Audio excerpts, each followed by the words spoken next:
যখন unit 5 perform করবে আপনারা একটু চেপে যাবেন, চেপে যাবেন। ইউনিট 5 প্রস্তুতি গ্রহণ করুন। ইউনিট 5 একটু চাপে যাবেন, ওই কোনায় চলে যান।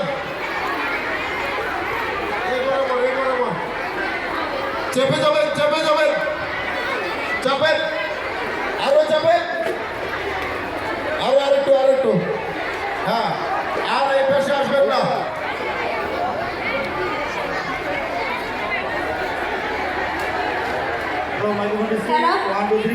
তো আগেই বলেছিলাম আপনাদের বাচ্চা যারা নিয়ে আসছে যত্ন করে রাখবেন। এইমাত্র একটা বাচ্চা পাওয়া গিয়েছে, এইমাত্র